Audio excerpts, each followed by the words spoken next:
Bonjour monsieur, entrez. Vous pouvez prendre le temps de découvrir les objets qui vous entourent avant de vous asseoir. Nous vous accueillons ici dans le musée londonien des canaux. Ce musée, qui date de 1991, raconte l'histoire des canaux, mais aussi des ouvriers et de leurs familles qui habitaient les bateaux. Au XIXe siècle, le bâtiment dans lequel nous nous trouvons abritait un entrepôt où l'on stockait la glace naturelle importée de Norvège par bateau. La glace était acheminée à Londres par mer, puis par la voie fluviale, jusqu'au bassin de Bettlebridge, où se trouve l'entrepôt. Aujourd'hui, les visiteurs peuvent encore voir un des deux vastes puits dans lesquels la glace était conservée des mois durant. La glace, livrée chaque jour en voiture à cheval, servait à alimenter les marchés de viande ou de poisson de toute la ville, ainsi que les maisons bourgeoises et les hôpitaux de Londres. Pouvez-vous nous dire ce que vous inspire cet endroit ? J'aime tout ce qui est l'histoire et aussi l'idée des autres modes de vie de l'ancien temps et aussi le silence et la tranquillité de cet lieu. C'est très bon. Maintenant, je vous propose, si vous le voulez bien, de passer à des questions médicales. Bien sûr. Si l'on compare sur le plan anthropomorphique des patientes atteintes d'arthrose avec celles présentant une ostéoporose, trouve-t-on la même chose ou sont-elles différentes ? Ils sont en moyenne différents. Les patients atteints de l'ostéoporose, ils sont plutôt minces et ils ont une tendance d'avoir d'abord une densitométrie assez bas, les os faibles, et ils ont tendance de fracturer beaucoup plus que le moyen. Et par contre, le cas typique de l'arthrose, surtout le genou, est plutôt obèse et plus rond. Et là, les deux types sont caractéristiquement assez différents. Mais ça, c'est toujours le moyen. Et entre les deux, il y a toujours les cas individuels qui sont un peu différents. Et c'est pas dire que quelqu'un qui a plus de poids ne peut pas avoir une fracture. Et l'inverse, quelqu'un qui est très mince ne peut jamais avoir un problème d'arthrose. Parce qu'il y a aussi le côté génétique qui joue un rôle dedans. Si l'on considère maintenant chaque localisation, quels sont les rapports entre la coxarthrose et l'ostéoporose fémorale ? Les résultats s'accordent-ils pour dire qu'il existe une relation inverse entre l'arthrose et l'ostéoporose de la hanche ? Il y a plusieurs études depuis 30 ans qui ont suggéré que les patients atteints de fractures de l'hanche, ils ont moins de problèmes de l'arthrose de l'hanche quand ils ont vu après la chirurgie. Et ce style d'étude, ils ont répété plusieurs fois, mais c'est loin de parfait parce que les patients sont bien sélectionnés. Et en plus, il y a des études plus récentes qui disent que quand on fait les densitométries chez les patients avec l'arthrose de l'hanche, c'est plus élevé qu'attendu.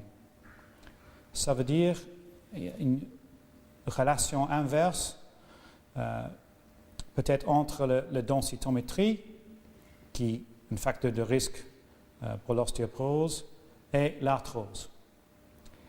Mais ce qui est moins clair, c'est la relation entre la fracture et l'arthrose directe, parce qu'il y a très peu d'études qui sont bien faites, qui peuvent regarder ça exactement sans les problèmes de sélection et des autres biais. A-t-on également étudié le genou et avec quels résultats? Oui, le genou est aussi étudié. Le problème, c'est qu'il y a moins des études chirurgicales parce qu'évidemment, il y a moins de fractures directes sur le genou. Mais en même temps, il y a peut-être des autres études de densitométrie chez les patients atteints d'une arthrose de genou ou qui sont arrivés aux chirurgies. Et là, il n'y a pas la méthode de bien évaluer la densitométrie de le genou même. Il faut aller à l'anche qui est un peu loin de ça. Mais quelques études récentes, ils ont regardé avec le système technique qui maintenant existe chez les scanners, de regarder un peu l'os juste dans le tibia, près de le genou. Et là, ils ont trouvé quelque chose un peu bizarre, que loin le genou, l'articulation, la densitométrie est augmentée, mais plus proche, c'est peut-être diminué. Ça nous donne les résultats un peu contradictoires. Si on prend l'ensemble de tout ça, je crois que ça nous dit que, sans doute, la plupart des études, ils ont trouvé que chez le patient avec l'arthrose, ils ont en moyenne une densitométrie osseuse qui est bien élevée. Et ça part entre 5 ou 10%. Mais cette augmentation n'est pas... ça ne donne pas le bénéfice chez un patient normal. Ça veut dire qu'il n'y a pas de vraiment protection contre les fractures. Et maintenant, ce qu'on pense récemment, c'est que c'est plutôt une anomalie de densitométrie que chez le patient avec l'arthrose. Et ça nous dit qu'il y a quelque chose qui est vraiment dans l'arthrose qui stimule les os d'avoir trop de formation. Mais cette formation osseuse n'a pas vraiment de bénéfice. Et ça, c'est peut-être intéressant dans la scène pathologique de ce qui se passe dans l'arthrose même. Il semble difficile de mener le même genre d'études au niveau rachidien, puisqu'on sait que la présence des ostéophytes, le rétrécissement de l'espace intervertébral, la condensation des facettes articulaires perturbent les mesures de la DMO rachidienne. Qu'en est-il en fait? C'est vrai, il y a des problèmes artefactuels chez les scans du niveau rachidien. Et en moyenne, il y a entre 10 et 25% plus de densitométrie dans ces cas-là. Et on ne sait pas que c'est à cause du le fait qu'il y a les ostéophytes qui poussent le niveau de densitométrie artificiellement, ou c'est vraiment à cause des différences poussées par l'arthrose. Mais c'est ce qu'on sait que il y a souvent une liaison entre ce qui se passe à la colonne et ce qui se passe à l'hanche. Et on voit toujours le site démontrent cette augmentation de densité dans le même sens. Alors, l'extrapolation, c'est de dire que on pense qu'il y a la même chose qui arrive au niveau archidien qu'à l'ange, mais c'est difficile à prouver. Mais en même temps, il n'y a pas la protection prouvée contre les fractures vertébrales. Et ça veut dire aussi que le nouveau tissu osseux qui est peut-être produit par ce procès n'est pas vraiment de bénéfice. Par quels éléments ou mécanismes pourrait s'expliquer une éventuelle relation entre arthrose et ostéoporose? C'est une bonne question. Mon avis, et il n'y a pas de consensus sur ce sujet, est-ce que ça devient le problème de l'arthrose? Est-ce que c'est un problème de cartilage ou est-ce que c'est un problème de l'os? Il y a 10 ans, on pensait toujours que c'était un problème plutôt de la cartilage. Mais maintenant, on sait que l'os est très important et dans le processus réparatif, c'est l'os qui repousse plus qu'on a pensé. Et il y a plusieurs études maintenant qui disent que le métabolisme osseux est augmenté en arthrose au même stade qu'on trouve en ostéoporose. Et c'est dans le marqueur de résorption. Les niveaux de marqueurs, c'est exactement le même chez l'arthrose qui est assez agressif et qui ont une progression importante que chez l'ostéoporotique. Et dans ce milieu où l'os est vraiment stimulé, dans les deux cas, ils ont un effet un peu différent. Et chez le patient atteint de l'arthrose de le genou ou la hanche, là, ils ont une densitométrie au milieu de l'os qui est augmentée. Mais au niveau de l'articulation même, c'est en fait réduit. Il y a une petite locale ostéopénie ou ostéoporose qui donne la faiblesse. Alors, ce n'est pas vraiment un processus réparatif qui fonctionne bien. Et dans ce cadre, les deux maladies, ils ont la même stimulation osseuse qui n'est pas vraiment bon pour la prévention de destruction de l'articulation ou la prévention de la fracture. Mais tous les deux, alors ils ont le même problème. Et récemment, ils ont trouvé quelques médicaments qui peut-être avoir un effet sur les deux.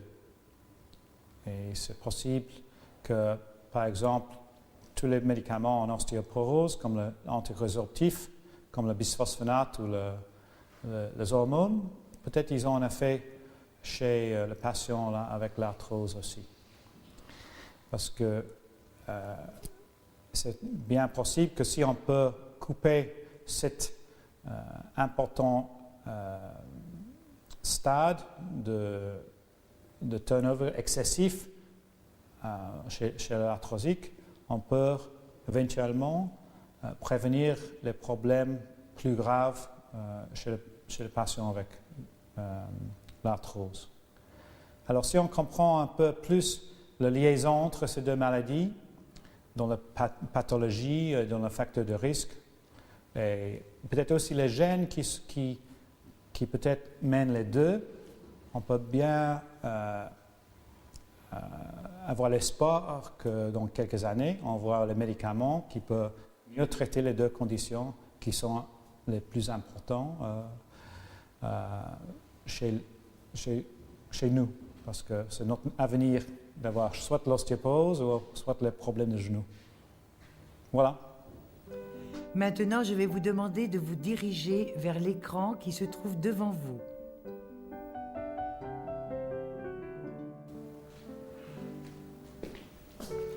Voilà, parfait. À côté de cet écran, vous allez trouver une télécommande. Voilà. Et vous allez appuyer sur le bouton rouge parce que nous vous avons préparé une surprise. Le public britannique découvre Sherlock Holmes, le célèbre détective accompagné de son inséparable acolyte Watson, en 1887, dans une enquête policière intitulée « Une étude en rouge ». Dès cette première intrigue, le caractère de Sherlock Holmes se dessine. Il prend les traits d'un vieux garçon élégant et maniéré, doué d'une incomparable qualité de déduction. Celui qui relate les nombreuses aventures de Sherlock Holmes, Conan Doyle, jeune médecin originaire d'Édimbourg, s'est semble-t-il inspiré de l'un de ses professeurs pour créer ce personnage singulier qui se joue encore aujourd'hui de ses lecteurs. Personnage de roman ou détective bien réel, la controverse demeure. La capitale française est citée à diverses reprises dans les ouvrages de Conan Doyle. Plusieurs enquêtes de Sherlock Holmes se passent à Paris. On y croise des personnages comme Don Murillo ou encore Eduardo Lucas, alias Henri Fournet, espion international, assassiné rue Crémieux, à 2 pas de la gare de Lyon par son épouse jalouse. D'autres lieux parisiens furent le théâtre des aventures de Sherlock Holmes. La gare du Nord, l'hôtel du Louvre, la rue d'Austerlitz ou encore le Café de la Paix sont mentionnés dans les enquêtes. Reste à savoir si Sherlock Holmes et Watson foulèrent vraiment le pavé parisien. Nous n'avons aucune certitude de cela, mais les certitudes et Sherlock Holmes ne font jamais bon ménage. Nous voilà à la gare du Nord, qui à l'époque de Sherlock Holmes comptait déjà 13 voies à quai et abritait un très dense trafic de voyageurs. On parle de 10 millions de personnes recensées en 1900. C'est à l'issue d'une course-poursuite endiablée, bien déterminée à échapper au sinistre professeur Moriarty qui les poursuivait sans relâche, qu'Holmes et Watson ont, pour brouiller les pistes, abandonné leurs bagages dans le train qui les conduisait à Paris, faussant ainsi compagnie à Moriarty à Canterbury. Les bagages de Sherlock Holmes et de Watson ont sans doute été déposés à la consigne de la gare. Et s'est installé au bar du buffet que Moriarty a patienté 2 jours attendant les propriétaires des valises en vain. Dès 1892, la France fut secouée par une vague d'attentats anarchistes largement meurtriers. Sherlock Holmes participa à une enquête d'envergure qui devait aboutir à l'arrestation de Huret, appelé aussi l'assassin du boulevard, à 2 pas de l'illustre Café de la Paix. Cette arrestation mit un terme au mouvement anarchiste qui avait secoué la France pendant plus de 2 ans et a valu à Sherlock Holmes d'être promu chevalier de la Légion d'honneur par Casimir Perier, alors président de la République. Mais, détail troublant, il semblerait que jamais cette médaille ne fut remise officiellement. Qu'en est-il alors, me direz-vous, de la massive tombe de marbre noir qui, au Père-Lachaise, est attribuée par certains à Sherlock Holmes? À qui appartient-elle vraiment? Si Sherlock Holmes est enterré à Paris, ça voudrait dire qu'il a bel et bien existé ailleurs que dans l'imaginaire prolixe d'Arthur Conan Doyle. Allez savoir.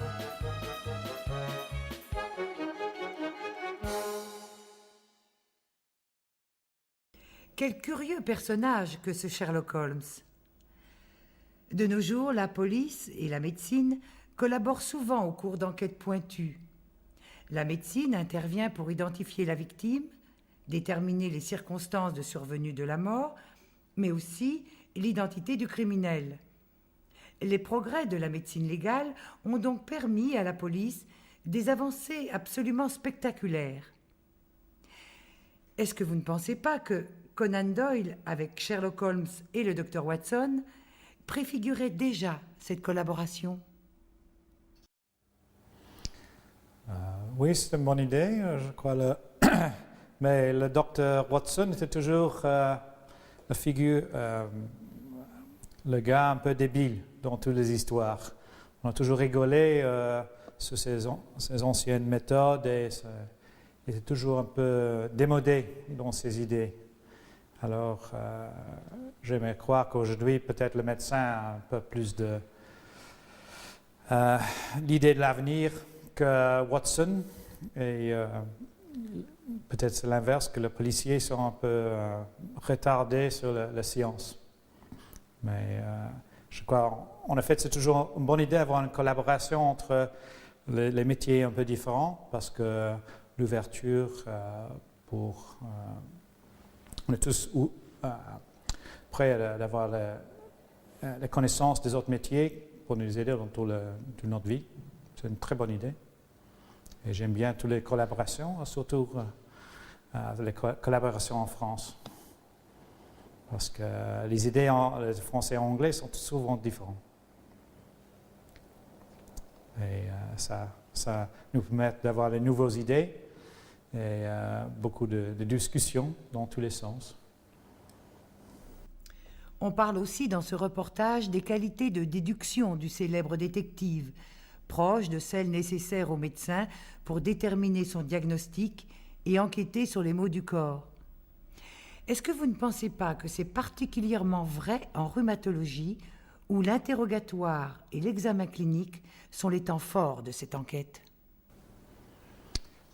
Oui, je crois qu'il y a une liaison entre le détective et le rhumatologue, parce qu'il n'y a souvent pas une seule pathologie ou un clou qu'on trouve qui donne le diagnostic. Il faut voir tout le scénario, il faut voir où dans le corps se trouve le problème, on voit le dessin global. On doit mettre ce dessin dans la tête avec un autre dessin dans le livre et faire les liaisons entre les deux. Et parfois c'est un peu comme ça, on prend les petits bouts de tous les coins et éventuellement on arrive à un diagnostic. Et je suis d'accord, c'est une bonne idée, les deux ensemble. Si vous le voulez bien, vous allez maintenant vous retourner, car nous avons dissimulé quelque part une enveloppe. Une enveloppe mystérieuse. Une enveloppe mystérieuse. Plein de cash, j'espère.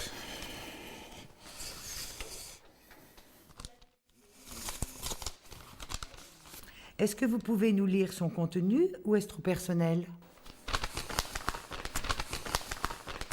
Et voilà.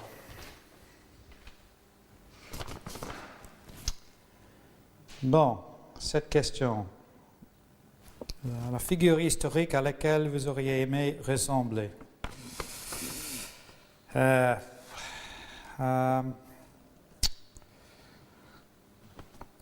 j'étais petit, c'est plutôt Napoléon.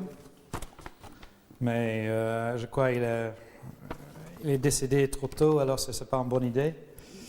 Maintenant, je crois plutôt un type scientifique dans l'âge victorien, comme Francis Galton, parce que c'est les hommes à tout faire qui il a d'abord découvert l'étude des jumeaux, et moi je suis très intéressé tout ce qui est jumeaux. Et en même temps, en faisant sa génétique, il a découvert comment on fait les statistiques génétiques, il a inventé les corrélations, les régressions. Et entre-temps, il a passé 4 ans en Afrique, fait la découverte de nouveaux pays, des grandes aventures, et puis il est retourné, et puis il a travaillé un petit peu sur le temps. Je crois que c'est lui qui a découvert l'anticyclone. Et pour finir, en même temps, c'est lui qui a attribué en Angleterre l'inventeur des empreintes des doigts. L'empreinte des doigts, je pense. Fingerprinting. Et je respecte toujours les gens qui ont fait plein de choses dans leur vie, ils ont changé, mais toujours avec enthousiasme. Bon. Deuxième question. Votre livre de chevet. Chevet, je crois, ça c'est table. Hein? Table de nuit. Table de nuit. Le livre que vous aimez lire et relire. Ce que j'ai maintenant, ça s'appelle A Brief History of Everything. Et le titre, c'est pas en fait très bref parce que c'est un grand livre comme ça. Et c'est intéressant parce que c'est écrit par un écrivain de voyage humoristique qui s'appelle Bill Bryson. Il est très connu dans les pays anglophones, américains, mais habitant en Angleterre. C'est lui qui, un jour, a dit je ne connais rien sur notre planète, de l'évolution, le Big Bang. Je vais écrire un livre dessus, comme ça je vais apprendre. C'est chouette. Troisième question. Vos héros dans la vie réelle. Bon. Il y a tous les héros, tous les gens qui ont la persistance de gagner le prix Nobel pour la science, qui mettent leur vie dedans, et puis c'est seulement 25 ans après qu'ils reçoivent le prix. Il y a plusieurs héros comme ça, mais les autres héros, pour moi, c'est les gens comme des gens avec vraiment du talent qui commencent avec une chose comme Steve Martin, qui était un fan de lui, un comédien américain qui joue le humoristique et puis sérieux. Et maintenant, je viens de lire quelques livres vraiment chouettes, psychologiques, humoristiques aussi. Les gens qui peuvent en fait tout faire et changent un peu la vie chaque fois, ça c'est mes héros. Mon plus grand peur, c'est d'avoir mes enfants qui vont écouter ce DVD, rigoler avec mon accent anglais débile. Ça, c'est une chose que je dois avoir le plaisir d'avoir après. Votre film culte. Plusieurs films. Qu'est-ce que j'ai bien aimé? Culte. Un bon film français, j'ai aimé, c'était Amélie. Bon, pour moi, j'aime un peu l'humour un peu bizarre. Il y a trop à raconter. Le talent que vous voudrez avoir, c'est à ce moment, c'est de mieux parler français. Et à part ça, j'aimerais mieux avoir un talent de musique. Parce que j'aime bien la musique, mais je n'ai aucun sens de rythme ou je n'ai pas la bonne voix. Mais quand j'entends les autres, quand j'écoute la bonne musique, j'ai toujours envie d'être comme eux. Malheureusement, ça ne va pas arriver. Et votre devise, ça veut dire quoi exactement? Parce que c'est pas le livre Sterling. Hein? Une pensée que vous vous répétez souvent, une idée à laquelle vous adhérez.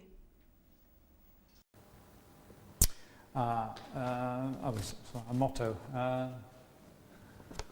motto, c'est toujours... moi, j'aime bien toujours avoir quelque chose dans l'avenir, même si j'ai une journée un peu difficile.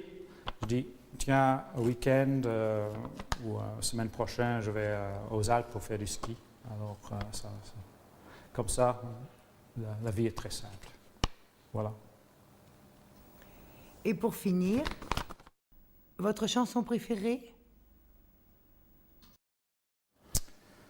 Mon chanson préférée,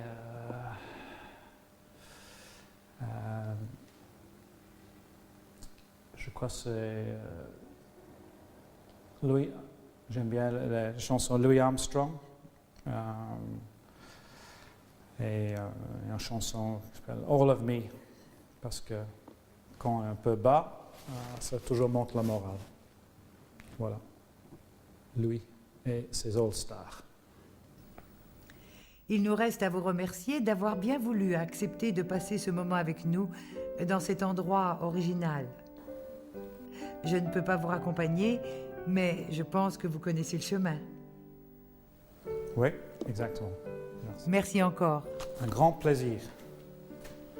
Bienvenue à Londres. Merci, monsieur. Au revoir.